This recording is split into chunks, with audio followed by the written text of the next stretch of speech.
नमस्कार, सत्यदर्शन न्यूज मध्ये आपले स्वागत आहे. मी पायल शहा. एक नजर टाकूया आजच्या ठळक घडामोडीवर.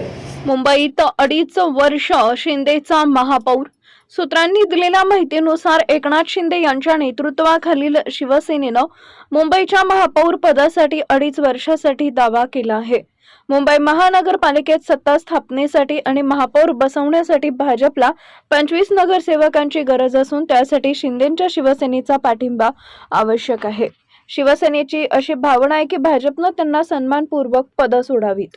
या घडामोडींच्या पार्श्वभूमीवर कालच 29 नगरसेवकांना मुंबईतील ताज लँड्स एंड या हॉटेलमध्ये पाचारण करण्यात आले होते, जिथे त्यांच्या राहण्याची व्यवस्था पुढील 4 दिवसांसाठी करण्यात आली आहे. कोणती फूट पडू नये याची काळजी घेतली जात आहे. महाराष्ट्राचे उपमुख्यमंत्री एकनाथ शिंदे आणि मुख्यमंत्री देवेंद्र फडणवीस यांच्यात या मागणीवर चर्चा अपेक्षित आहे. मुख्यमंत्री सध्या दावोस दौऱ्यावर असून 5 दिवसांनी परतल्यानंतर या विषयावर तोडगा काढला जाईल अशी माहिती आहे. महापौर आणि इतर पदांसाठी अद्याप आरक्षण जाहीर झालेलं नाहीये, त्यामुळे पुढील राजकीय घडामोडी महत्त्वाच्या ठरतील.